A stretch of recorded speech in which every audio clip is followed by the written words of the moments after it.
కాకినాడ జగన్నాథపురం శివారెడ్డి నగర్లో కల బీఎస్పీఎస్ రాష్ట్ర ప్రధాన కార్యాలయంలో అంబేద్కర్ కోనసీమ జిల్లా ఐపోలవరం మండలం గుత్తినదీవి గోగుల్లంక పంచాయతీ శివారు ఓం శక్తి బంగారమ్మలంక డి నమూనా పట్టాదారుల ముఖ్య నేతలతో బంగారబాబు ఆధ్వర్యంలో అత్యవసర కార్యాచరణ సమావేశం గురువారం ఏర్పాటు చేశారు.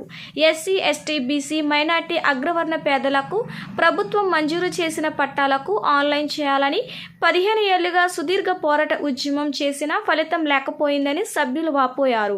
తామందరి దేవత అయిన ఓం శక్తి బంగారమ్మ అమ్మవారి గుడిని, విగ్రహాలను ధ్వంసం చేసిన కారణంగాను తమ న్యాయమైన డిమాండ్లను పరిష్కరించేదాకా దీక్ష కొనసాగిస్తామన్నారు. ముఖ్యమంత్రి నేను విన్నాను, నేను ఉన్నానని బహిరంగ సభల్లో గొప్పలు చెప్పుకోవడం తప్ప నియోజకవర్గంలో పేద ప్రజల సమస్యలు ఇప్పటికీ ఎందుకు పరిష్కరించలేదని ప్రశ్నించారు. రానున్న ఎన్నికల్లో రాజకీయ నాయకులకు బుద్ధి చెప్పే విధంగా ఉద్యమ కార్యాచరణ సిద్ధం చేసేందుకు అవసరమైన ఏర్పాట్లు చేస్తున్నట్లు ప్రకటించారు. డిమాండ్ల సాధనకు బాధితులు, భక్తులు త్వరలో చేపట్టనున్న దీక్షకు సంసిద్ధం కావాలని పిలుపునిచ్చారు. సమావేశంలో బీఎస్పీఎస్ సభ్యులు, డి నమూనా పట్టా బాధితులు తదితరులు పాల్గొన్నారు. అందరికీ నమస్కారం. నేను మీ బంగారబాబుని, బీఎస్పీఎస్ అధ్యక్షుడిని. ఈ సమావేశం పూర్వంగా మీకు తెలియజేయండి ఏమంటే, మన డి నమూనా పట్టాదారులు 2008లో ఇచ్చిన ఐపోలవరం మండలం గుర్తుంది గోగుల్లంక శివారులో ఓం శక్తి బంగారమ్మ లంక డి నమూనా పట్టాదారులందరికీ కూడా తాత్కాలికం జరిగింది. 2008 నుంచి 2024 దాకా కూడా ఈ రోజున అన్యాయం అంటూ మన నిరుపేదలైన మత్స్యకారులకి, బీసీ, ఎస్సీ, ఎస్టీ, మైనార్టీ, అగ్రవర్ణ పేదలకి అన్యాయం జరిగింది. కాబట్టి ఈ రోజు జరిగిన మీటింగ్ సమావేశంలో పెద్దలందరూ తీర్మానం జరిగింది.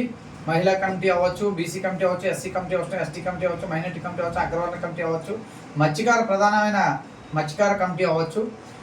ఇదే విధంగా ఆల్మోస్ట్ అన్ని రకాల కులాలతో కూడుకుని ఉన్న 3,000 మంది పట్టాదారులు పైబడి మన 12,000 మంది జనాభా సంచారం మీద ఈరోజు జరుగుతూ కార్యక్రమాన్ని ముందుకు తీసుకెళ్ళగలుగుతున్నాం.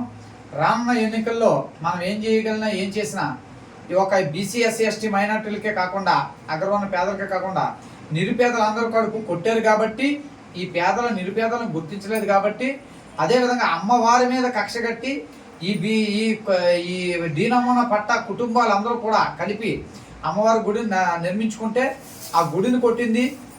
ఆ గుడిని కొట్టింది కాక గుడిని శుభ్రంగా ధ్వంసం చేశారు. కాబట్టి ఈ ఉద్యమానికి నిర్ణయం తీసుకున్నాం.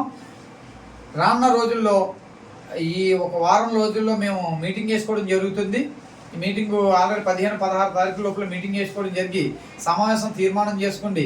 అనేక మంది సహకారాలతోటి ప్రభుత్వ అధికారులు సానుకూలంగా స్పందించేలాగా మేము ప్రభుత్వంతో పోరాడతాం, ప్రభుత్వ అధికారులతో పోరాడుకుంటామని చెప్పేసి ఈ మూలంగా ఐపోలవరం మండలం కాన్స్టిట్యున్సీలో ముమ్మిడివరం నియోజకవర్గంలో మొత్తం ఈ 3,000 మంది జనాభా కుటుంబాలు పిల్లలతో రోడ్డు ఎక్కే రోజు వచ్చింది. కాబట్టి మనందరూ రోడ్డు ఎక్కాలి. ఈ ఎవరైతే మనకు అన్యాయం చేశారో, మన దేవుని అమ్మవారిని ఎవరైతే కోలుగొట్టేశారో, గుళ్ళు కోలుగొట్టేశారో, ఈ ధ్వంసం చేశారో వీళ్ళందరినీ అరెస్ట్ చేసి చట్టపరంగా కోర్టు ద్వారా శిక్ష పడేలాగా న్యాయస్థానం ముందు